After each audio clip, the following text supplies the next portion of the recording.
спомени. Има речити луѓе, помалку речити, но вие дефинитивно знаете како тоа да го преточите во збор, во реченица, дури кога гласно говорите, тоа звучи како од книга, не само на македонски јазик, туку и на други 4 јазици чинам. Како ви успева? Тоа мора човек да растел во таква средина, морал да впива со години за да го има тоа чувство, или се работи за еден посебен дар? Предполагам дека последното е најточното одредување, но и најопштото одредување. Дарот доаѓа од тоа со што ве обскрбил животот и животните искуства. Јас сум како дете растен на 3 јазика. Растен сум на македонски јазик кој го говорев со мојот татко додека сме биле во Битола.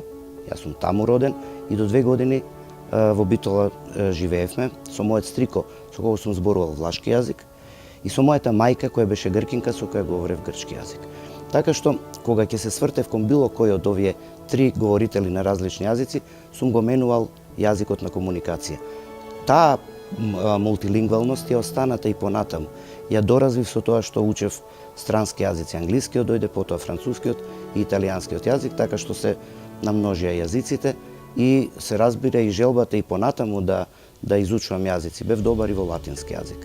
Го сакав и латинскиот, за разлика од добар дел мои колеги, па комуницирав и на латински, главно со провербиуми.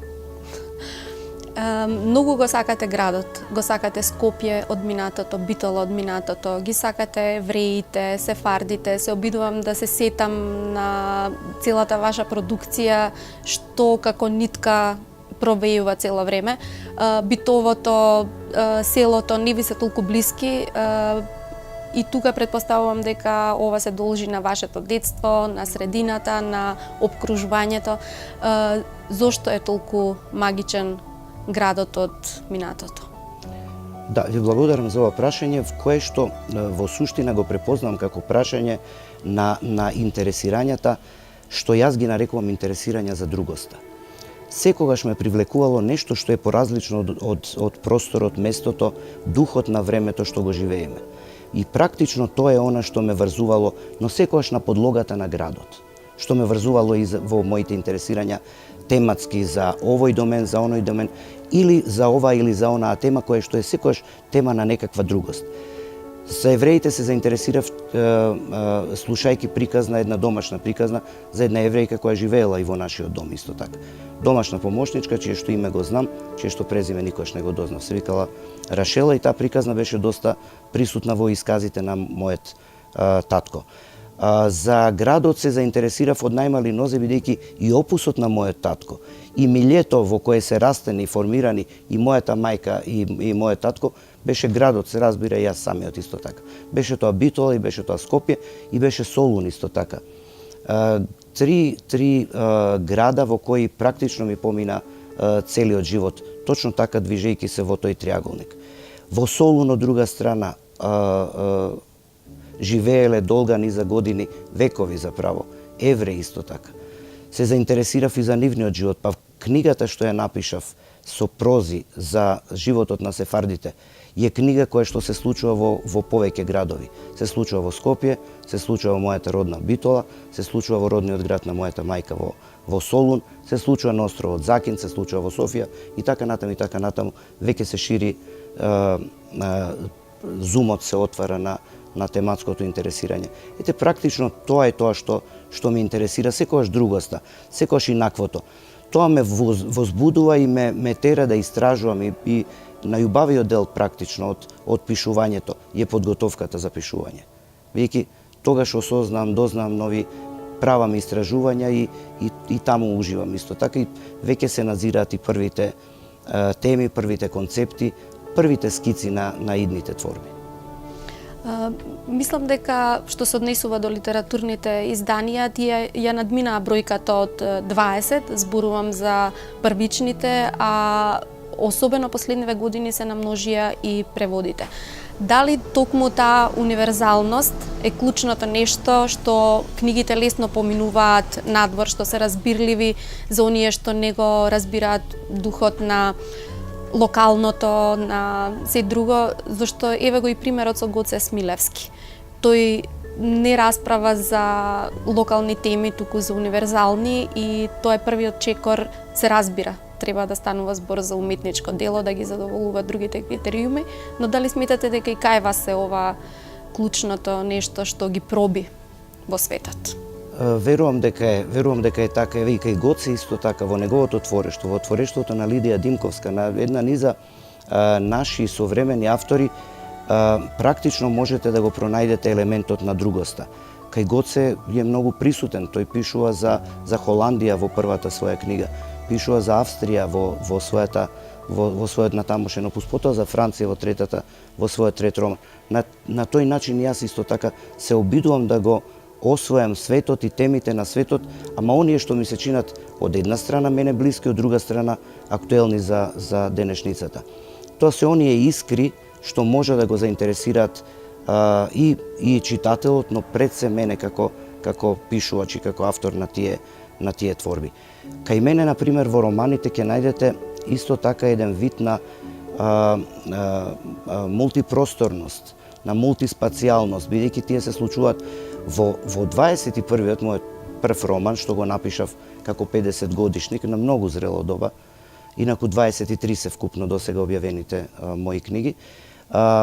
Практично се обидувам да откријам низ 4 приказни, низ 4, а можеби и повеќе се просторни милија кај што се одвиваат действијата, разни културни средини и различни културни аспекти на современото живење. Од една страна действието се случува во Македонија, во Скопје и во Охрид, но од друга страна тоа експандира па се случува во современа Америка и така натаму. Во наредниот мој роман кој се вика За Даголот, таа слика станува уште поопшта. Низ 9 действија се обидувам да го обликувам тој мој роман и во 9 приказни ми се чини има многу повеќе простори што се обидувам да ги осветлам. А бродот кон Зархија и со повеќе димензии, значи со некои паралелни светови. Точно така. Бродот пак кон Зархија е интересно, меѓутоа се случува примарно во едно милје во кое во 2039 година во иднина, во кое треба да го преоткриеме ние Скопје од некаква негова иднина, но исто така не останувам на Скопје од тоа време, туку се обидувам да го осознам и светот и Европа од таа блиска инаку и како ми се чини мене и до некаде и загрижувачка, ако не веќе и заканувачка иднина. Така што Бродот кон Зархија е приказна за отуѓувањето што следува не само на човекот од овој многу локален простор од Скопје, бидејќи се опишува еден град каде што постои планина над која свети еден чкилаво веќе свети еден крст и така натаму. Туку и други простори и други милја, најпрво оближните, а потоа и оние што се однесуваат и на подалечни простори како Англија и целиот свет. Ве следат и наградите, ги имате повеќе, неодамна пристигна последната од Италија, добитник сте на наградата Роман на годината. Многу мина ќе кажат да наградите не значат, доаѓаат како последица на секако тоа е така, нели, на веќе создаденото дело, но кога романот ќе го изоди после наградата Патот кој што го изоди 21-виот, тогаш тоа сметам дека е вистинската потврда. Дека сте биле заслужен за тоа што токму кај вас. Така е, во право сте. Практично и нема многу простор за коментирање, сосем се согласувам со она што го кажавте. Тоа е навистина така. Преводите на книгите доаѓаат како најубави признанија. Ако една книга не живее и на поширок простор, ако таа останува на своето прво издание и само во културната средина каде што е матичната културна средина каде што е создадено, тоа не значи дека е лошо дело, но тоа значи дека сепак неговиот комуникацијски опсек и потенцијал практично е посведен. Многу сакам да бидам читан, да соопштувам, да приопштувам мои гледања на светот, на стварноста, на доменот на идеите и на етиката исто така, и на современото живење, на проблемите на современото живење, обраќајќи му се не само на домашниот читател, ами и на читателот колку е тоа можно веќе во пошироки рамки, сега и да не претерувам. Дали тоа што бевте син на еден голем на доајенот на македонската култура Димитри Османли ви беше предност или можеби хендикеп за себе докажување, наметнување на сопствената мисла, бевте сенка или тоа ви беше ветер во едра да можете сериозно веќе во самиот почеток да ве поимаат? Ми беше ветер во едра на почетокот, кога го запознаа филмот и кога практично, бидејќи јас не завршив филмска академија, не завршив драматургија, нели, а се занимав и со едното и со другото, туку ја завршив школата на мојот татко. Татко ми ме упатуваше меѓутоа на нашата библиотека, а со него работев, му дактилографирав текстови, сценарија и книги на снимање, и така, соработувајќи со него, ги откривав и тајните на занаетот на кои штедро ми укажуваше. Веројатно постои тука и некоја дарба, веројатно постои и некое афицирање од домашната атмосфера, од библиотеката, од темите што се развива, од пријателите кои доаѓа, од филмовите што сум ги гледал, премиерите на кои сум присуствувал, воздухот и мирисот на театарот што сум го восприемал уште од најмали нозе. Јас сум одел и во овој стариот театар кој сега е изграден во ова чудно прекитно здание од онаа страна на Вардар, и го паметам, тој бел простор и тоа убаво црвенило од кадифето на седиштето, и тоа беше се. И го памтам по магијата на создавањето представи, на театарската реч и на присуството на великани, потоа препотврдени автори доајени на Македонија. Ете, сето тоа, сиот тој свет ме влијаеше мене. Во вториот дел на мојот живот не чувствував потреба да се борам со мојот татко. Се обидов да си го отворам мојот пат со оглед на тоа дека открив и нови домени, кои беа и вон филмски, и вон театарски, кои беа книжевни и беа само мои. Во тие домени татко ми не учествувал, така што многу спонтано ја надградив ситуацијата, па потоа дојдов во една многу убава состојба. Не јас да му станам соработник на татко ми, тоа така почна, туку потоа татко ми се повеќе стануваше мој соработник. Јас сум среќен што пред последната представа, пред да почине 2006 година, 2003 година татко ми ја направи на мој текст, во кој пријатно беше изненаден и самиот тој се појавува како јунак во драмата. Се случува во Битола во воено време и една холокауст приказна. И јас ги паметам режиите и во операта неговите, значи тој не беше само на филмот, не беше истакнат професор, основоположник на многу нешта во земјава. Некако пред неколку години со малку горчина ми зборувавте дека неговиот легат не е третиран како што треба. Дали таа работа се реши? Каде е неговата оставнина? Па за жал не се уште. Оставнината на мојот татко и легатот кој го отворив по неговата смрт се наоѓаат во Кинотеката на Македонија. И наспроти идеите што убаво ги развивавме со тогашниот директор на Кинотеката, бев тогаш, а и сега сум одново председател на управниот одбор на Кинотеката, и тоа ме спречува да бидам приватен и пристрасен и кон тој легат, но им оставам на моите колеги во Кинотеката да најдат решение за него, со оглед на тоа дека тоа беше прв легат во Македонија воопшто.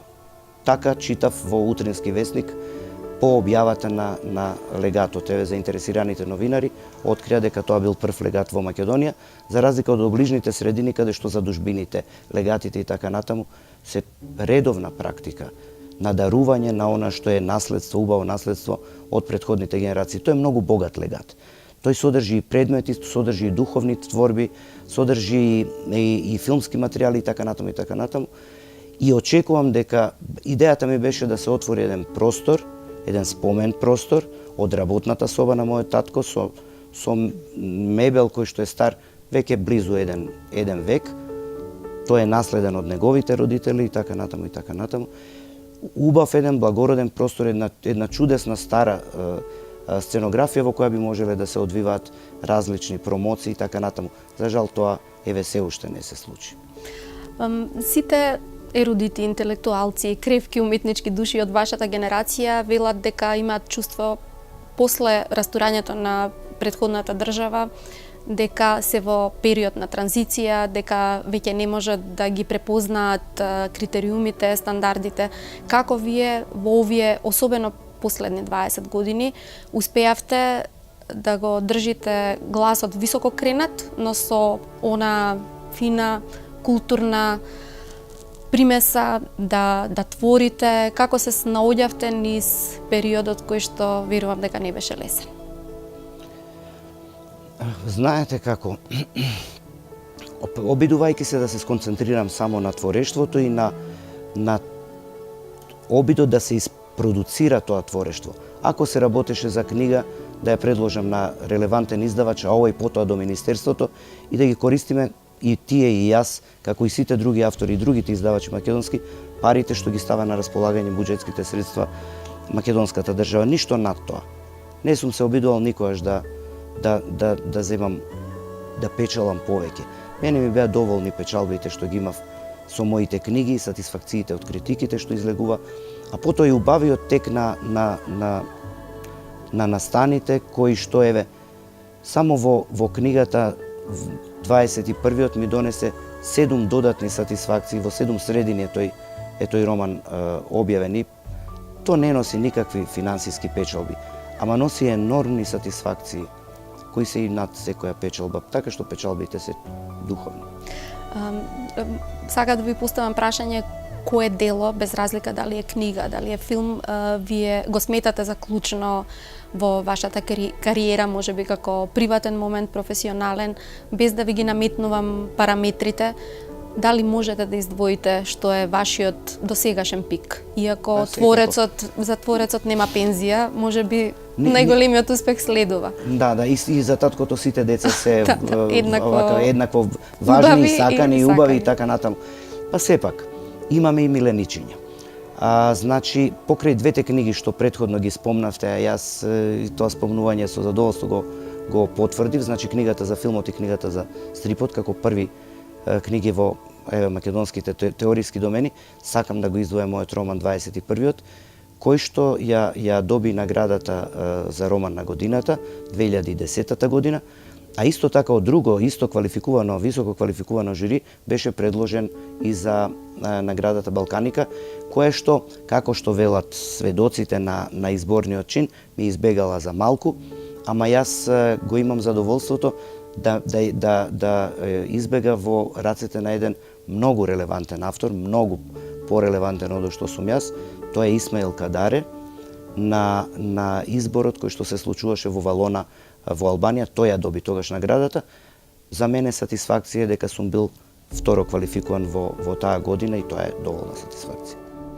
Покрај тоа што пишувате и творите, вие и многу читате. Не знам дали е тоа за истакнување, но навистина ги голтате книгите, сте во текстот настанети во поранешните југословенски простори што се случува и во пошироката околина. Кои ви се драги, од кои сте одушевени новинарски, писателски пера?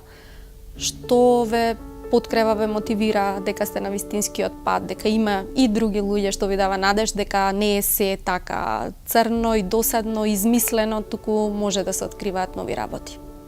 Што се однесува до новинарските пера кај нас, тука би сакал да ги спомнам Бранко Заревски пред се, кога сум го читал од најмлада доба.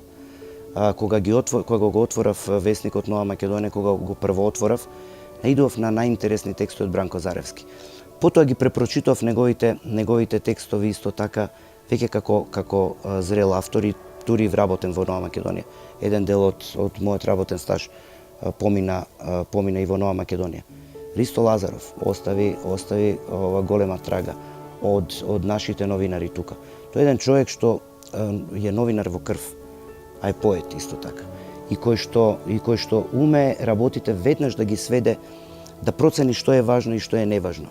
И да го атакува важното, тоа е многу битно во новинарството, а на споредното да му обрне доволно внимание за да го вгради како атмосфера во своите новинарски текстови и така натаму, или коментари. Што се однесува до југословенското новинарство, тоа е една плејада од автори. Би сакал тука и Бранко Тричковски да го спомнам.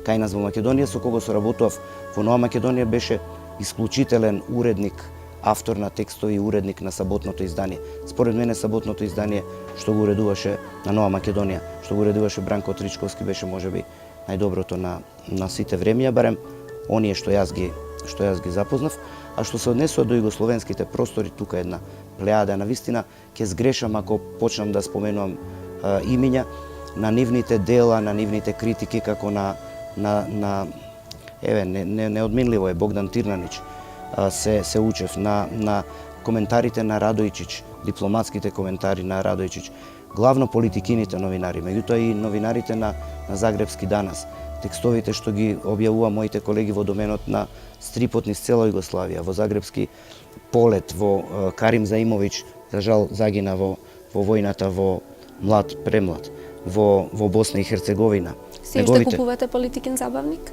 Не може да се најде во Македонија, ама го следам бидејќи ми пратија еден влез во Политикин забавник и ги следам изданијата. За жал во Македонија Политикин забавник веќе не доаѓа. Но ги следам неделник, го следам НИН и го следам Време. А писатели? Писатели. Што последно имате инспиративно, возбудливо прочитано? Еве Ристо Лазаров го спомнав една негова книга за Марина Цветаева. Тоа е последниот негов труд и тој има објавено огромен број книги.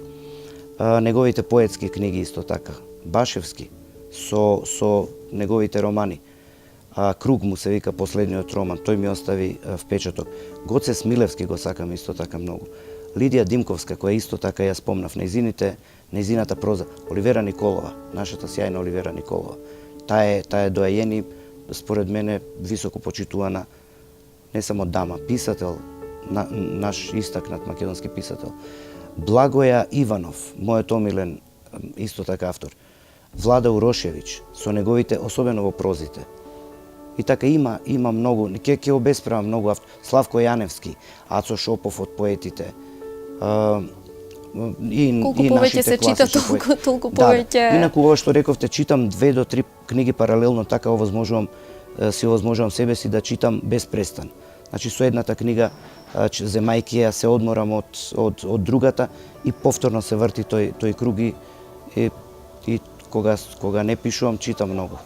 На тој начин. Во рацете држите книга која што е практично вашата последна објава, Намината им на децата, тоа е пиесата Новиот цар и мене повторно ме одушевува кога се фаќате, односно тоа е реобјава, кој се сеќава добро, таа е играна. Сега е актуелно, дали државата треба да се меша со религијата, дали па тука мислам дека паѓаат во дупка и оние работи кои што се дел од нашата традиција, кои што може да се сметаат како фолклор, како неминовно градиво, што секој треба да го познава.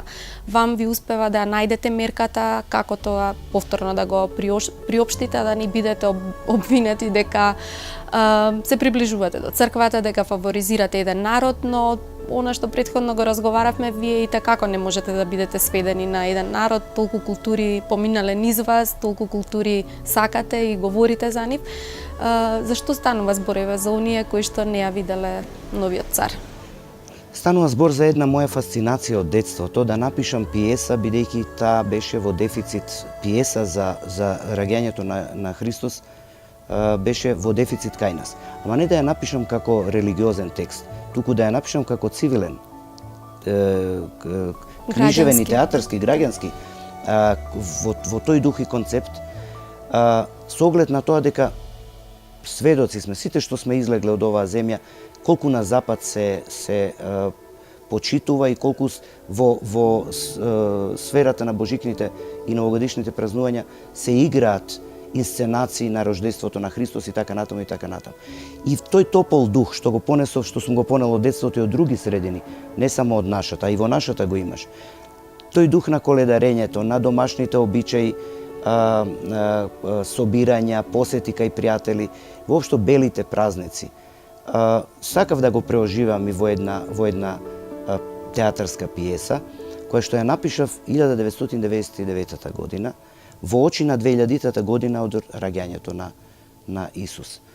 Таа беше играна, во режија на Виолета Џолева беше поставена во Младинскиот културен центар, во МКЦ, да.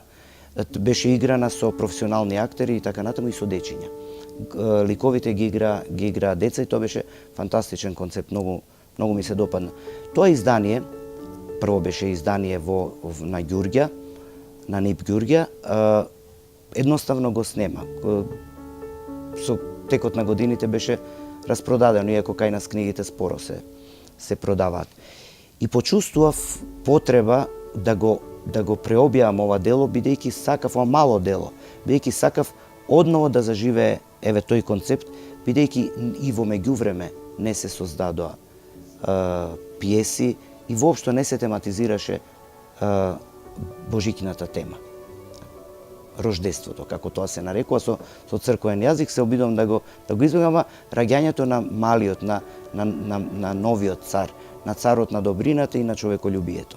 И таа порака сакав да ја упатам и да ја преоживам и повторно и на новите генерации, и најдов на љубезниот одзив на издавачката куќа Арсламина и на како да кажам, внимателниот, акцептивен однос на уредниците во оваа куќа, пред се на госпоѓа Билјана Црвенковска, а и на сите вас што учествувавте и во создавањето на ова дела. Сега сакам да откриам и за нашите гледачи дека почетниот дел од книгата ми го овозможивте вие, биејќи како етномузиколог пред многу години. 98-та, кога го пишував 99-та година, ми овозможивте да добијам материјали од и автентични пеења на коледарски песни од просторот на цела Македонија, и тоа е вградено на почетокот на книгата како една предходна игра по која следи театарската пиеса Новиот цар. Верувам дека ќе се раѓаат нови книги, нови јунаци кои што децата ќе ги наведуваат да читаат, бидејќи таа е најважната публика за да израснат во здрави личности, во здрава читателска публика. А сметам дека и со овој разговор некако го оправдавме името. Емисијата носи наслов Астрорум, тука звездите говорат, една разговорница, каде што се разговара на различни теми за култура, за уметност. И јас не знам колку имаме време да ми кажете, вие сте љубители на музика, знам дека ги споменавме сефардите, сакате рембетика, многу. Од вас уште да очекуваме и музичка творба народи, или во тој дел? Да ви кажам, јас единствено, бидејќи не сум музички писмен, би можел да запеам, а очајно пеам. Според тоа ќе продолжам само да ја слушам и сакам музиката. Да. И евентуално да ја пишувам, да ја наспомнувам таму каде што чувствувам дека во моите творби треба да има и музичко покритие или музичка подлога. Рековте дека веќе имате скица за некаква следна објава. Може на крајот од разговорот да ни откриете што ве преокупира сега и кога да го очекуваме следното издание? Јас напишав една пиеса која се вика Нишала од злато и која се однесува, која е историска драма и која што се однесува на приказната за Ташула, робинката од 19-тиот век, која што потоа станала... Има таков балет од Стојан Стојков, точно либретото. Точно така, има и пиеса од Миле Волкановски, но јас напишав однова таа тревожна приказна за жената што си го убила своето дете, за еден мотив на чедоморство, откривајќи и уште едно чедоморство што се случило во истиот тој семеен круг на Джеладин бек Охридски, и обидувајќи се да ја откријам веќе на сосем други теми и пристапи трагедијата и трагичното чувствување на разликите во културните матрици на една христијанка, мажена за еден муслиман, на една обична млада жена, мажена за која станала робинка, потоа и сакана сопруга на еден локален владетел, како што бил Джеладин бек Охридски. При тоа собрав многу материјал, бидејќи на собирањето на овој материјал јас работев, ако ми верувате, близу 30 и нешто години. Секоја моја посета во Охрид расчепкував материјали кои се однесуваа на оваа приказна. И дознав некои мотиви, некои слики и состојби кои што мислам дека ќе ги има само и единствено кај мене, а при тоа во пиесата појдов од еден текст што Бранислав Нушич го напиша и од неговата и да мораме да го споменеме и Бранислав Нушич, и од неговиот расказ, исклучителен расказ кој се вика Ташула. Се почнува од Бранислав Нушич. И воопшто во литературата, и овие дела што ги спомнавме од нашите автори, практично пијат вода од изворот кој го Па откри и Бранислав нашиот Нушич. Старнов театар. Точно така. И нашиот Старнов театар. 13-та година ми се чини Нушич е негов управник. 913-та, првиот. Иако се чини дека ќе се занимавате со локална тема, меѓутоа љубовта, забранетата љубов, таквите односи се вечна тема и универзална секаде во светот. Сите либрета помалку или повеќе се базираат на вакви теми, така што верувам дека и Ташула можеби ќе постигне таа меѓународна слава. Се надевам дека ќе биде така со оглед на тоа дека јас се обидов да ја осознам таа нововековна Медеја. Како во антиката Медеја, ја препрочитував Медеја за да ги видам клучните точки. Да, вами митовите и легендите ви се во малиот прст. Се обидувам да ги негувам, ги читам и препрочитам, таму е изворот на сите приказни. И сега сакам да ви открием уште нешто. Сакам на вашата куќа да ја предложам уште една книга, која е практично, која се вика, таа е готова, која се вика Најстари приказни и која што се прераскажувања веќе за млада публика, не само за деца, за млада публика воопшто, на најстарите митови од медитеранскиот ареал. Тоа е стара Грција, но исто и поширокиот, малку поширокиот ареал. Ете, со тоа се занимавам сега. Јас само сакам да ви се заблагодарам за овој разговор, иако можеме веднаш да снимиме уште неколку такви, знаејќи ги вашите инспирации и творби и љубопитство кое што ве следи целиот живот, а со тоа и потребата да ги канализирате тие ваши размисли на различни теми, на различни познавања. Ви благодарам за разговорот. Ако ми дозволите, само би сакал да ви се заблагодарам најсрдечно. Ме вративте во едно убаво време. Со културата на вашиот настап, со питомоста на вашите прашања, со вашата информираност ме вративте во убавите времења, кога исклучително соработувавме и кога вие креиравте многу релевантни културни парадигми, емисијата Музика пред се и она што и предходеше. Потекна долга низа години. Просто ме вративте во тој благороден простој што верувам и вие го носите и јас исто така. Не заборавам. Благодарам.